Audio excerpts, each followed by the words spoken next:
From Lagos, the nation's commercial capital, this is the News at 10. Live from Channels Television. Reporting tonight, Amarachi Ubani.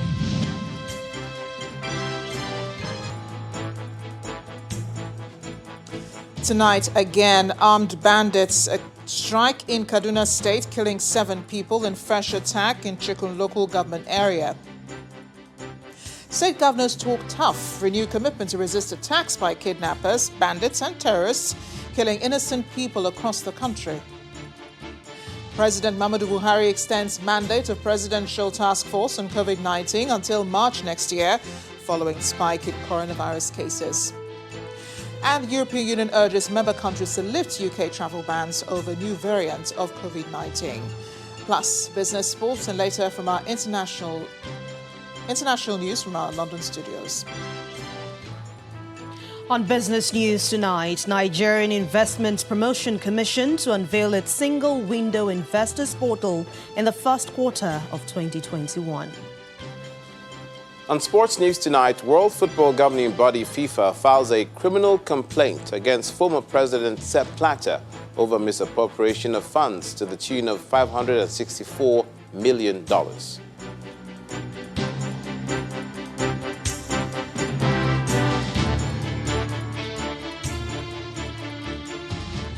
The recurring cases of kidnapping, armed banditry and terrorism still top the list of concerns of the country. And the Nigeria Governors Forum says it's ready, more than ever, to tackle the situation head-on. The forum is pledging total commitment to go tough on bandits, kidnappers and other criminals terrorizing innocent citizens of the country. Meanwhile, governors of the North Central states are also hinting at the introduction of technology to tackle the security crisis. A meeting born out of necessity. The Nigerian Governors Forum is in Katsina State to support one of their own who had just been through a distressing week following the kidnapping of 344 students of Government Science School in Kankara. The eventual release of the boys might have brought some relief, but the underlying factors still linger. Issues the chairman of the forum says must be tackled with deliberate sincerity. We also have to be tough on the causes of these problems, and social inequality, poverty are key issues, and we need to be able to ensure that our government, our states, price away our young people from the merchants of death who are using them. Meanwhile, his counterpart from Niger State, in a separate interview with Channels Television, believes that the path of synergy must be told to achieve the desired result. He acknowledges, however, that this may not come cheap. What we have agreed is our security network within the state will share intelligence with members within the zone so that we're able to track some of these criminals. Now, the equipments, the joint efforts or cooperation equipments, for example, some of these equipments are very expensive and the responsibility would be too much on one state. And in any case, some of these equipments are sophisticated, would not be required by only one state. Maybe 2 or 3 states can share one. For example, the tracker. You have very good trackers that are able to monitor phone calls when bandits are negotiating for ransom. You don't have to have one in each state. This meeting is coming on the heels of another held by the North Central governors in Benue State to articulate ways to stem the tide of crime bedeviling the region. As talks continue on the need to address the nation's security architecture, ideas are expected to emerge from conversations that could eventually lead to the solutions required to end the security crisis. Meanwhile, Governor Bello Matawalle of Zamfara State is advocating the need for increased military intervention as part of efforts to ensure the security of people and safety of lives in the country, particularly in the northern region. Governor Matawalle explains that banditry was created in the northern region by some persons in order to scare away investors, but his administration is doing all it can to address the situation. He says the intervention of the Nigeria Governors Forum stopped him from taking legal action over allegations by the acting National Publicity Secretary of the All Progressives Congress, who allegedly labelled him a major sponsor of bandits in the Northwest. Have already instituted court actions that I will take the said person to the court to justify his claim. But because of that intervention, I decided to step aside. Because of the intervention of my colleagues, I now decided to hold on till when the APC has taken action against that person, because it's something that towards my reputation. So, as I said, based on the potential that the state has, this banditry was just created in order to scare away the investors so that they should not come into this country and invest, which it is very, very unfortunate. We have so many things to tell the world, but the time will come that we'll open up and inform the whole world what is happening and what happened and why they created that banditry, so that the whole world will understand what we have been going through. But with the help of Almighty Allah, we are on top of the matter, and Zamfara State gradually is, becoming a normal state, and most of the activities are going on in the state now. In fact, now in Zamfara State, you can go to any corner, any local government, any time without any harassment. And yet again, armed bandits struck today in Kaduna State, where they killed 7 people in a fresh attack on Chikun local government area of the state. The attack, according to residents, happened at Katama general area of Chikun local government area near a location called Baja.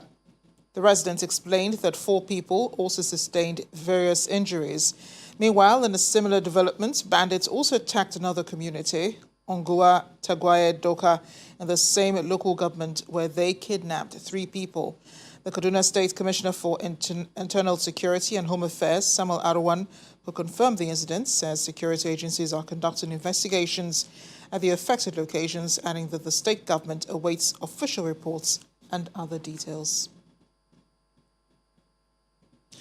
An unspecified number of passengers of a bus have been reportedly abducted on the Benin-Auchi Road in Edo State.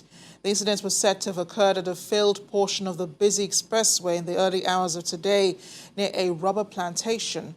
All the passengers were reportedly forced into the bushes, but the public relations officer of the state command, Chidi Mwabuzo, explained that security operatives engaged the attackers in a gun battle and repelled them. He, however, said that only 3 passengers in the bus could not be accounted for, and efforts are ongoing to locate them. More on security. The Nigerian Army has denied allegation of extortion leveled against its soldiers by the governor of Borno State, Professor Babagana Zulum. The coordinator of Defense Media Operations, Major General John Enenche, said in a statement today that it will not be correct to tag soldiers at checkpoints in Borno State as extortioners based on media reports. He goes on to say the armed forces have internal mechanisms to check and sanction erring personnel appropriately and would not want to join words with the governor. He explained the reported cases of from the public in this regard are always investigated and given the desired attention.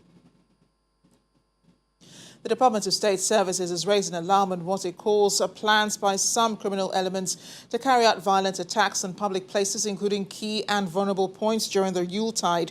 According to the Secret Service Agency, the plan is to be executed through the use of explosives, suicide bombing, and other dangerous weapons to create fear and undermine the government. In a statement, the DSS urged citizens to be extra vigilant and report strange and suspicious movements around them to law enforcement agencies.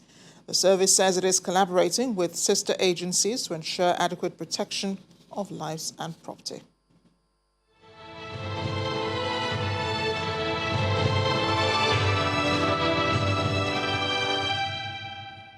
Tracking the coronavirus now, President Muhammadu Buhari today announced the extension of the mandate of the Presidential Task Force on COVID-19 until March 2021. The president gave the directive during a meeting with a task force at the State House Abuja, where they submitted their end-of-year 2020 report to him. The extension of the mandate of the PTF is in light of the second wave of the pandemic experienced across the country.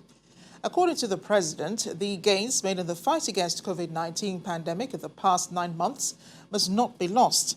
The president also asked states to take ownership of the fight against COVID-19 and provide penalties for those who do not adhere to non-pharmaceutical guidelines against the pandemic. Closely associated with the foregoing is the need to speedily and strategically access and administer the coronavirus vaccine in a safe, effective, and timely manner. This is an important obligation that we owe Nigerians as we go into the year 2021, and it must be carried out through an efficient machinery. Accordingly, I have authorized the following measures for implementation. A, the extension of the mandate of the PTF for a further period till the end of March 2021, bearing in mind the new surge in the number of cases and the bid for vaccines. B, that the PTF should coordinate the process for planning and the strategy for assessing, delivery, and administration of the vaccines using the existing health structures that have worked in the past in vaccine administration. C, authorize the PTF to engage with the states for them to assume full ownership of this state of response by developing legal structures and resources, including enforcement, to manage the pandemic within their jurisdictions. Details of the advisory measures have already been announced. And D, authorize the PTF and the Nigerian Immigration Service to ensure that all inbound passengers who failed to show up for post-arrival coronavirus tests are sanctioned within the ambit of the law for breaching the public health protocols. President Muhammadu Buhari. Here in Lagos, the state government is warning residents that failure to wear face masks in public could attract up to 1 year in prison. The warning comes days after the Presidential Task Force on COVID-19 said there were indications the country had entered a second wave of infections, considering the recent significant increase in the number of positive cases. The state government said on its Twitter handle that those who breached the COVID-19 regulations risk prosecution under the infectious diseases regulations, noting that defaulters can be prosecuted under the Lagos State Infectious Diseases Regulations or Criminal Law of Lagos State, and upon conviction, liable to imprisonment up to 1 year. It insists residents must use face masks.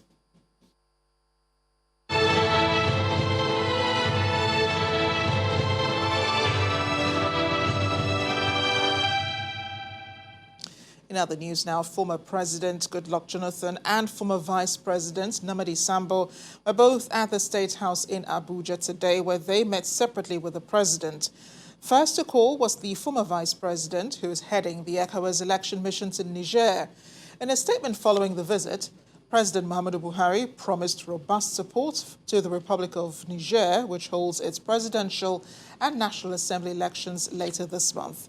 He decries the security situation in the Sahel region, mindful of the 1,400 kilometers of border Nigeria shares with Niger. According to the president, this border can only be effectively supervised by God.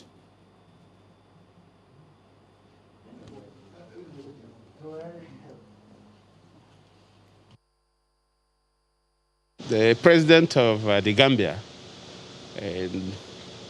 invited us to participate in a little political stalemate bordering on a new constitution.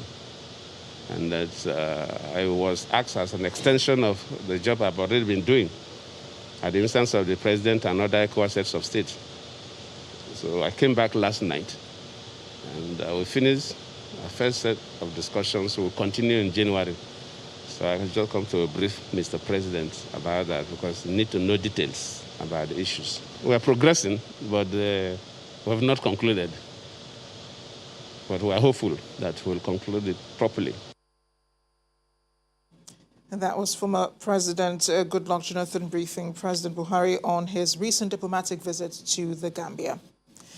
In part two, after the break, national identity number registration resumes in Lagos after operations were shut down due to a breach of COVID-19 guidelines, but there is still a challenge of crowd control. We'll tell you more in a moment. Join us again.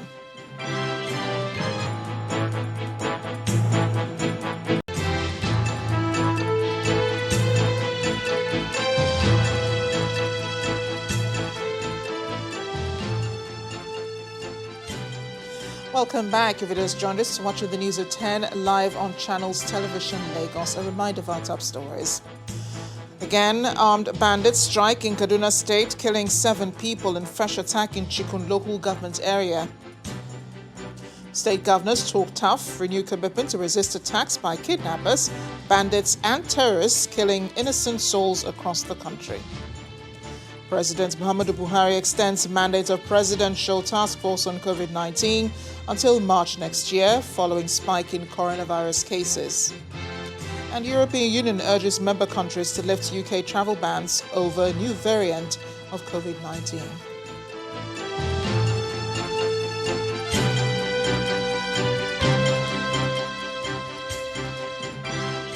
The Federal Ministry of Works and Housing has announced a 72-hour total closure of the Third Mainland Bridge to cast concrete on the expansion joints. The Federal Controller of Works in Lagos, Olukayode Bola, said the shutdown will take effect from midnight of Saturday, the 26th, to midnight on Tuesday, December 29th. The ministry also announced a 48-hour partial closure of the Lagos-Ibadan Expressway from December 28th to December 29th to install cross beams on kilometer 16, which is around the Mountain of Fire and Miracles camp on the road.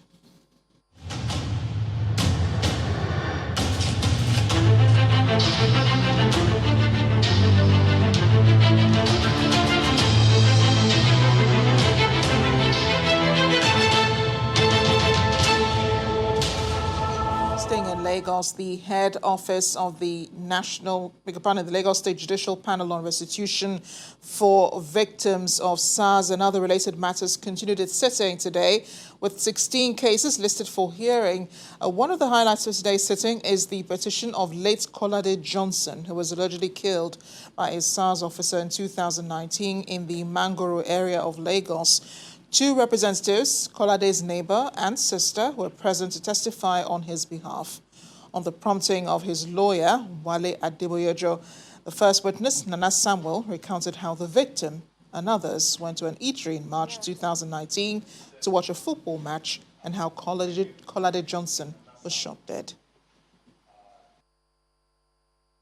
This is Kolade Johnson.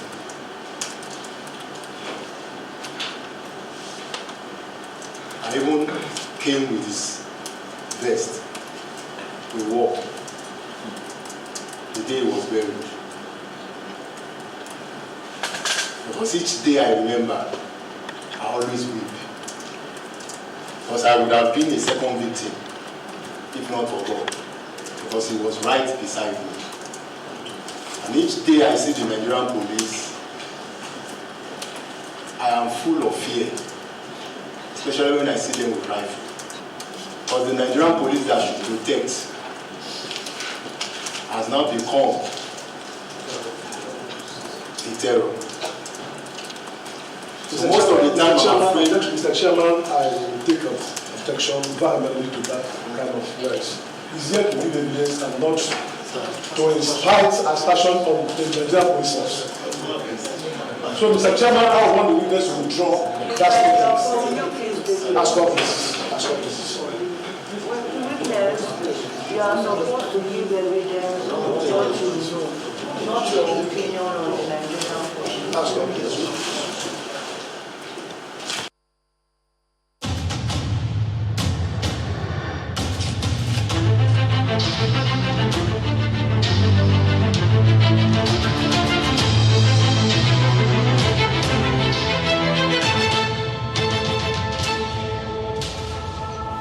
Lagos head office of the National Identity Management Commission has resumed the enrollment of residents for the National Identity Number NIN after a shutdown over applicants' non-compliance with the COVID-19 protocols.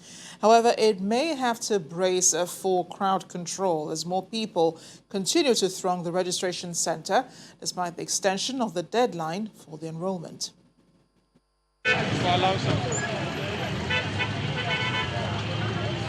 Caution is thrown to the wind as Lagos residents besiege the main gate leading to the National Identity Management Commission in Alausa, Ikeja to register for the National Identity Number, NIN. Before now, about 200 early arrivals had been allowed in. But at some point, frustration sets in for those waiting. What kind of statement is that? I'm just getting it today. My name Why is it telling us that one that they're not bonus Since from last week I've been coming here with baby every day. As minutes turn to hours, they allege irregularities in the conduct of the exercise. Since Friday, I've been coming all the way from Mowe. On Friday, I was here. Monday, I was here. Tuesday, being today, I was here as early as 6 a.m. this morning. They said that they're collecting only 200 people. So I have work to do. I have to come here every day. Now I'm here again today. No chance to enter. Do I have to wake up by 5 a.m. to come here because I want to do a national identity card? It doesn't make any sense. Apart from the provision of a hand wash, other COVID-19 safety guidelines like social distancing are hardly enforced. Within the registration hall, social distancing is observed, and one after the other, applicants are called for enrollment.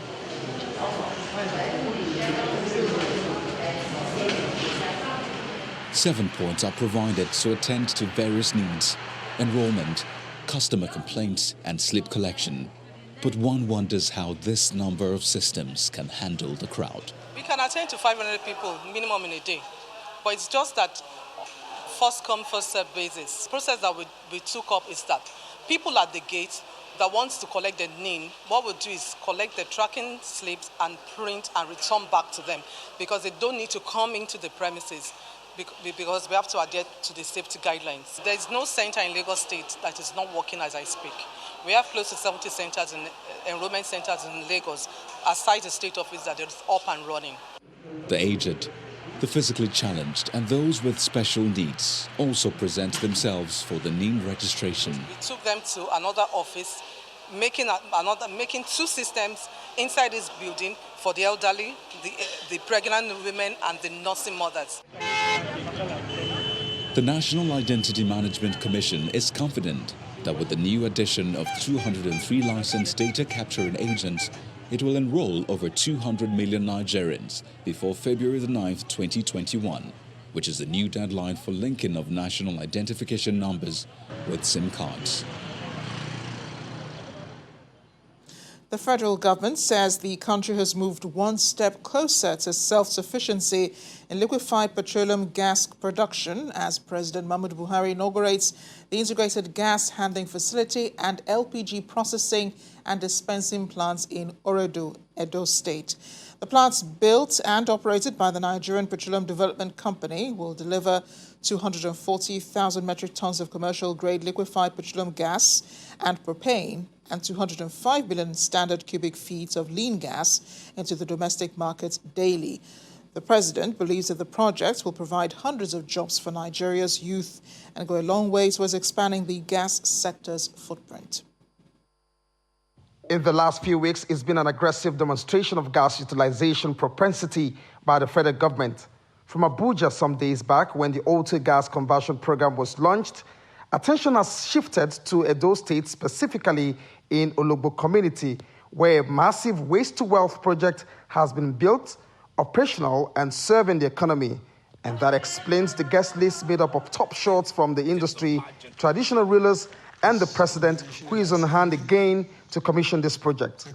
Leadership skill and negotiate. The group managing director, NNPC, whose exploration arm, the MPDC, has done this in fulfillment of a presidential mandate, tells us more. This facility, Mr. President, is equipped with 8 dispensing arms and storage capacities of 2,600 tons and 1,000 metric tons of LPG and propane, respectively, Mr. President. This obviously translates into an average daily loadout of 17 trucks of LPG, 22 trucks of propane, and delivery of methane gas into the ELPS line that could generate equivalent of 367 megawatts of power per day. The Minister of State Petroleum declared 2020 a year of gas. Olugbo has made history with that. The entirety of the LPG and propane production is targeted for the Nigerian market, further affirming the conscious efforts of NNPC and the Nigerian government in growing its participation in the LPG value chain to boost domestic supply, lower prices, and deepen LPG penetration to safeguard our environment. It's a proud moment for the president as he does the honor to speak to this project under his watch and onward commissioning. The Oredo Integrated Gas Handling Facility was carefully situated at a corridor proximate to over 80% of Nigeria's liquefied petroleum gas demand source. I hereby direct the Honorable Minister of Petroleum Resources to cut the tape on my behalf. For the prosperity of the Edo people, the prosperity of Nigeria, and to the glory of God.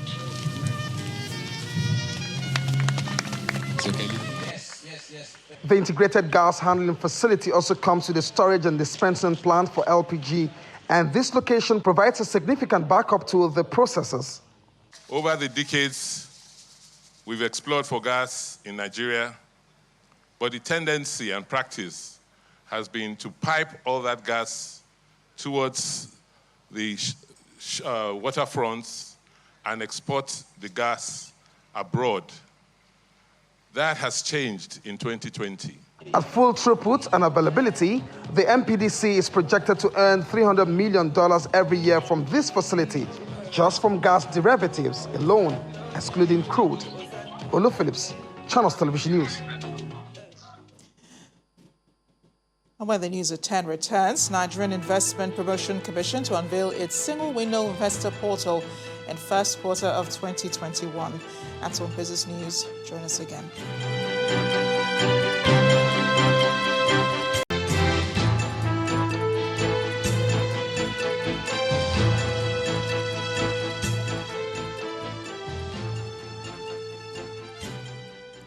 Welcome back. There appears to be an end in sight to the lingering strike by university lecturers in the country, as the federal government is currently meeting with leaders of the Academic Staff Union of Universities with a view to ending the 9-month strike.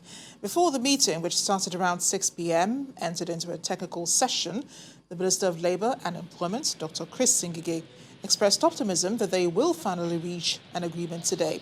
According to him, all grey areas have been addressed, and those who plan to occupy the streets in January to begin an end strike protest would be disappointed. Meanwhile, ASU President Professor Biodun Ogunyemi also acknowledged that much progress has been made in the negotiations so far, and he hopes that today's meeting will end the long strike, as his colleagues are all ready and willing to get back to work, provided the government does what it ought to do. The university lecturers have been on strike since March in protest against what they call government's unwillingness to honour the agreement it first entered into with them in 2008 regarding university revitalisation and the welfare of lecturers. It is day 2 of the commissioning of more roads by the River State Governor Nyesom Wike under the state's urban renewal programme. The newly dualised Tombia Road and Amaji Streets were commissioned by Governor Samuel Otom of Benue State. While the state governor, Nyesom Wike, challenges the ruling party to ensure the commissioning of more projects across the country, Governor Otom commends the state governor for an exemplary leadership and service to the people of River State. The 4-day marathon road commissioning, which started on Monday, December the 21st in River State, continues in the new GRA area of the Garden City of Port Harcourt with the inauguration of the expanded and reconstructed Tombia, Ndoni and Amaji streets. which gives visible facelift in line with the urban renewal mission of Governor Nyesom Wike. Just like his counterpart a day earlier, Governor of Benue State Samuel Otom, in company of his host Nyesom Wike, is here to inaugurate these reconstructed internal roads, including the popular Tombia streets. Today we are most honored to have Your Excellency, the Governor of Benue State, commission another 3 roads, namely Tombia Street, Ndone Street, and Amaji Streets. For Governor Tom, he says he will continue to admire the courage of a fearless Governor Wike, standing for justice and driving visible infrastructure upgrade in the state, while taking a swipe at the ruling APC for their disposition towards security and dissenting voices. Wike is a very strong voice, not just in Rivers State, a courageous and fearless leader who is out for equity, fairness, and justice. Name of the Son, name of the Holy Spirit. For Governor Wike, nothing can deter his quest to develop the state. He challenged the opposition to show proof of their stewardship. He also assures Governor Tom of continuous good relationship between both states. Some few weeks ago, I was invited by the governor of Benue State to come and commission some projects, and I went and I did commission not less than 3 projects, and I did say to him that the people of the Rivers State would also like you to come. We challenge the ruling party, we challenge them to tell their states to roll out projects and invite people to come and commission. Today's commissioning brings to 6 the number of streets inaugurated by the Wike-led administration in the last 2 days, a move residents here will be delighted about. From Port Harcourt, Jeffrey Uzongo, Channels Television News. More winners have emerged from Unity Bank PLC's Entrepreneurship, a competition that allows National Youth Service Corps members pitch their business ideas to win a grant specially designed for startups and those seeking business expansion. The initiative is part of the bank's contribution to job creation and economic development. White-collar jobs are no longer in fashion. It's a new edition of Entrepreneurship, a coinage of Unity Bank PLC for its initiative to boost job creation among 7 core members. Why not start your own business immediately? And these NYC 2020 Batch B core members at the Lagos Orientation Camp sit to observe business presentations by their colleagues and eventual announcement of the cash prize winners. The bank is working in collaboration with Skill Acquisition and Entrepreneur Development of the National Youth Service Corps to ensure the success of the scheme. The 24 people that won all... From agro-business, fashion design to confectionery, 7 core members whose proposals have been screened before this stage take turns to pitch their business ideas. The first question I'll be asking you is, where is the Gari market? Is there a market for Gari in Nigeria? Yes, there is. And we tend to sell different varieties of products, ranging from cupcakes to muffins. This is the Lasorel instant Zobo drink. With this, you can determine the integrity of the water you're going to use for taking this Zobo. After hours of presentations, originality, marketability, potential of product and knowledge of the business are considered and winners announced.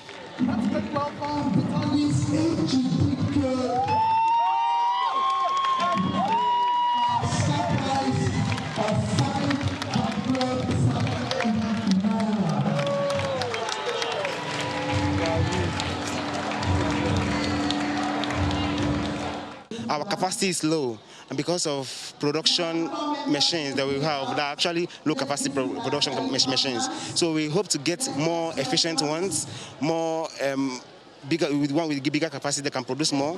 And then we also tilt towards our marketing strategy, because we are actually doing more of the push process. We're running this scheme across 4 states for now: Lagos, Abuja, Ogun, and Edo states. And what we are doing is that we are picking the 12 best coppers, 3 per camp, who come out with the best business proposal. Unity Bank says it is seeking to contribute to job creation through the Entrepreneurship Challenge by empowering young people through financial literacy aimed at creating wealth and self-sufficiency. Let's get more business news now. Here's Anne Wawodo.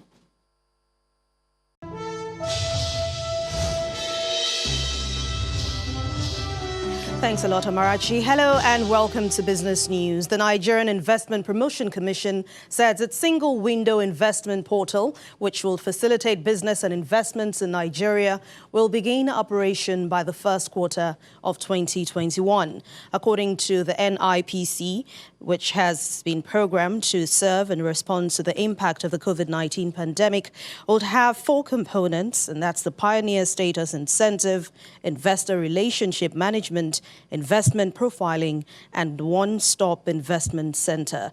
The e-business facilitation initiative is also expected to automate applications for incentives administered by the NIPC and will offer online business registration, payment, workflow-based review, and tracking features. Meanwhile, latest report coming from the NIPC shows that Kogi State has topped the list of investments announcements in the third quarter of this year, with $1 billion overtaking Lagos, Ogun, and Cross River states. That report indicates that based on investments tracked, Nigeria had a total of $3.95 billion, representing a 57% drop year on year. It further adds that transportation sector received 66% of the total investments announcement, becoming the top destination by sector, followed by information and communication, mining, and quarrying. A new inflation survey report by the Central Bank of Nigeria shows rising inflation will weaken the country's economy, as respondents believe that if prices rise faster, then it will also weaken economic growth. According to that report, giving a trade-off between inflation and interest rates, more respondents preferred interest rates to fall than inflation rate, while majority of the respondents had no idea who influenced the direction of interest rates in Nigeria.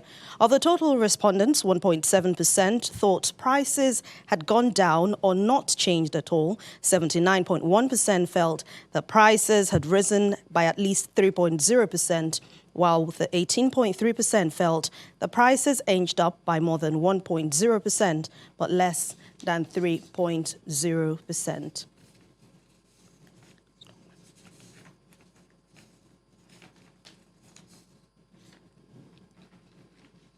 Let's check out the domestic market. It has gone up a seventh consecutive session this week, largely driven by shares of Dangote Cement, which has now hit a two-year high ahead of the company's share buyback plan on December the 30th. Let's hear more from Ekaite Afia.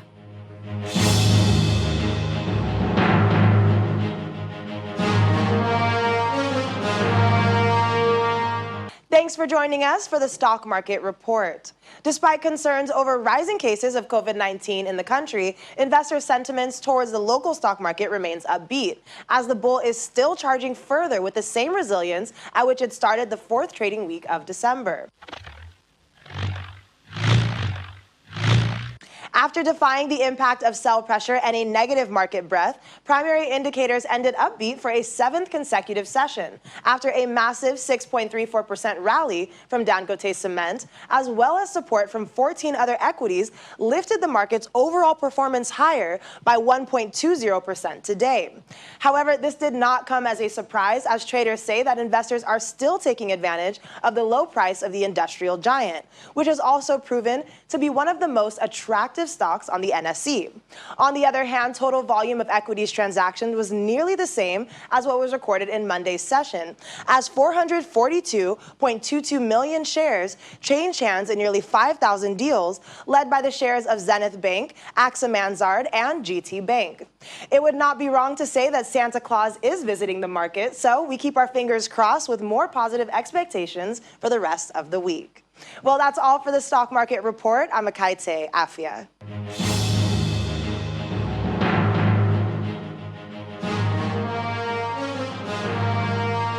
Thank you, Ekaite. On the other hand, stock markets in the United States have ended mostly lower today. The S&P 500 fell for the third consecutive day. Concerns are still going on about the new variant of COVID-19 in the UK.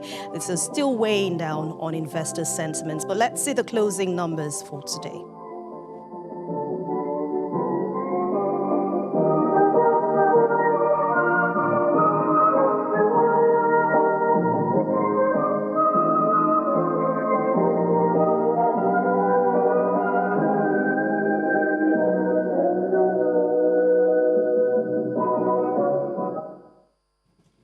that's business news for tonight. Thank you for watching. I'm Anne Nwawado. The rest of the news at 10 continues now with Amarachi.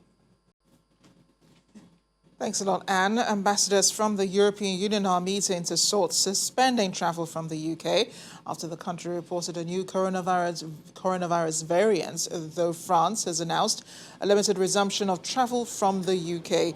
They will be considering a recommendation from the European Commission to lift restrictions. Meanwhile, lorry drivers face the prospect of a third night sleeping in their cabs outside Dover on the M20 motorway, which has been shut since Sunday night as Brexit talks continue.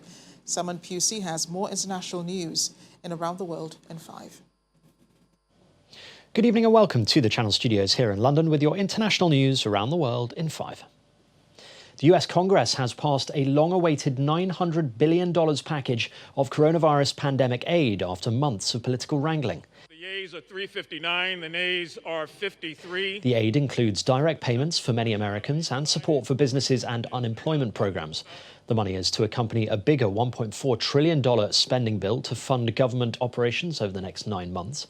President Donald Trump is expected to quickly sign the package into law.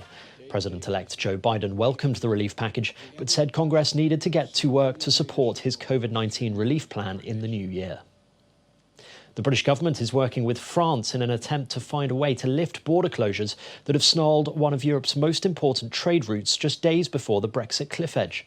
More than 1,500 lorries are stuck in the south of England waiting to leave the UK as France shut its UK border for 48 hours on Sunday amid fears of a new coronavirus variant. More than 40 countries have also banned UK arrivals. As part of the discussions that the Transport Secretary... Home Secretary Priti Patel said the testing of truck drivers for coronavirus is one of the measures being discussed to restart freight transport between the countries. Supermarkets have warned that if the ban will not be lifted soon, there will be shortages of fresh food after Christmas. Pfizer and BioNTech have said they are ready to immediately ship initial doses of the COVID-19 vaccine to the 27 EU member states. Vaccine doses for Europe will be produced in BioNTech's manufacturing sites in Germany and Pfizer's manufacturing site in Purs in Belgium. The vaccines must be kept in ultra-cold temperatures, requiring iced boxes for shipment. EMA officials said it was highly likely the vaccine would work against the new variant of the coronavirus discovered in the UK. The Catholic Church has announced the use of COVID-19 vaccines developed using cell lines derived from aborted fetuses is morally acceptable. The Vatican said that in the absence of any alternative, such vaccines can be used in good conscience, adding this would not constitute formal cooperation with the terminations that took place. Several vaccine candidates were developed using cells derived from fetuses aborted decades ago, but no fetal cells are present in any of the COVID-19 vaccines currently developed. 4 doctors working at a prison in the Afghan capital Kabul were among 5 people killed by a bomb attached to their car. 3 of the dead were women. The 5th was their male colleague's driver. The doctors were travelling to Pule Chakri prison where they worked when the magnetic bomb detonated. No group has taken responsibility for the bombing. Dozens of militant attacks in Kabul have left more than 100 people dead in the past 2 months. Levels of violence in the country have remained high, despite the start of negotiations between Afghan and Taliban officials. Central African Republic President Faustin Archange Touadera has rejected opposition calls to postpone the December the 27th election following days of fighting outside the capital Bangui. Officials and a security source said Rwanda and Russia had sent troops and supplies to the country to help counter the surge in violence by rebel groups ahead of Sunday's poll. Security forces and UN peacekeepers have been battling rebels who have occupied towns and roads outside the capital. The authorities accuse former President Francois Bozize, whose presidential candidacy was rejected by the courts, of plotting a coup with several militant groups. A spokesman for Mr. Bozozi's party has denied the accusations. Mr. Touadera, who is seeking re-election, came to office in 2016 after Bozozi was overthrown in a rebellion 3 years earlier.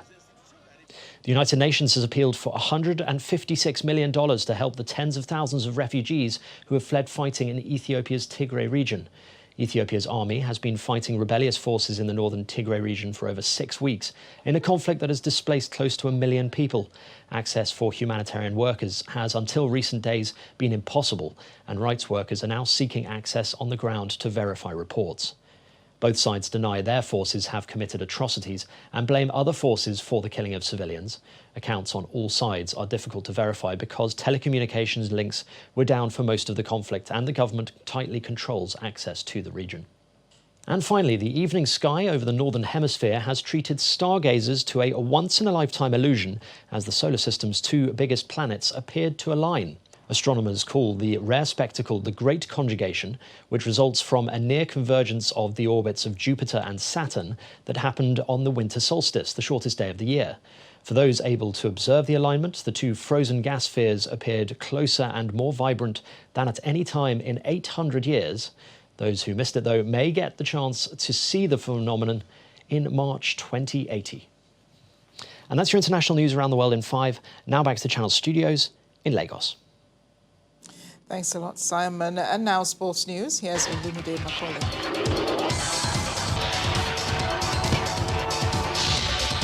Thank you, Marachi. Hello and welcome to Sports News. In spite of many setbacks caused by the COVID-19 pandemic, Matchmakers Consult International, organizers of the Nigeria Pitch Awards, held the 7th edition of the event in Lagos. Footballers, administrators, and corporate bodies were honored for excellence in 2019. This report takes a look at what transpired at the event. The much-awaited 7th edition of the Nigeria Pitch Awards takes center stage in Lagos. The annual event is organized to honor the country's top performers in the game of football. Guests comprising football administrators, stakeholders, dignitaries, journalists are all in attendance. Leicester City midfielder Wilfred Ndidi wins the King of the Pitch Award,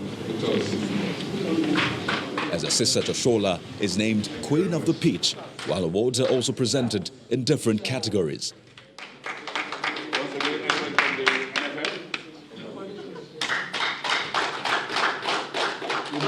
Channels Television receives a Special Achievement in Football Award at the event for Channels International Kids Cup, which is a child development project and has been successfully organized by the company for many years.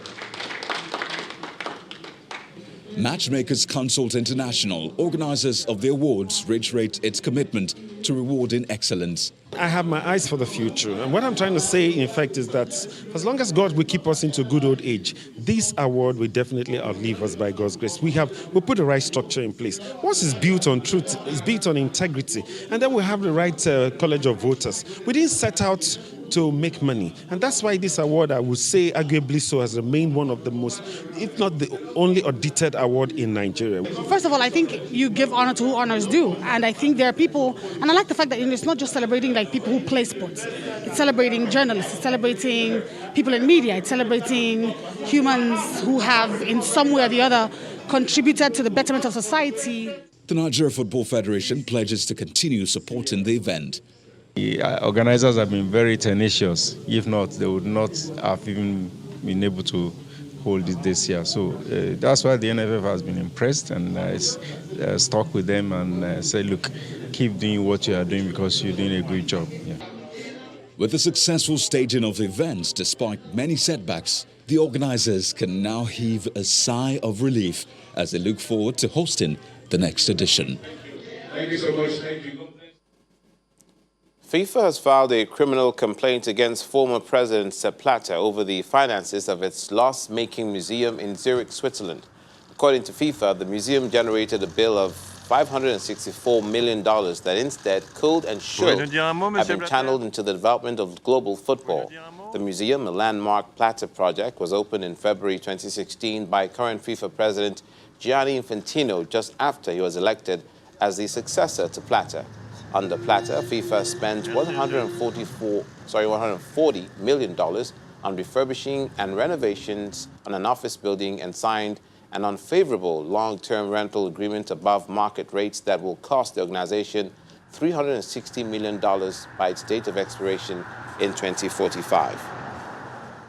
Lionel Messi has received a record 7th Pichichi Trophy at the Master Football Awards for being the top goal scorer in the Spanish La Liga last season. The Argentine forward netted 25 goals to finish top of the scoring charts for the 7th time in his career, one more than Telmo Zarra, who played for Athletic Bilbao between 1940 and 1950. Messi, who turns 34 next summer, has remained a symbolic star for the Catalan club, for whom he netted 643 goals in a total of 748 first-team appearances, including 9 in 17 appearances this season. That's it on Sports News. Amarachi, back to you.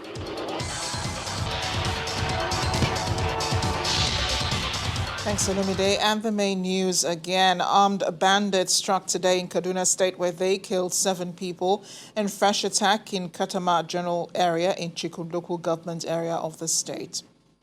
Also today, the Nigerian Governors Forum renewed their commitment to resisting attacks by kidnappers, bandits and terrorists, killing innocent souls across the country. And the European Union today urged member countries to lift UK travel bans over new variant of COVID-19.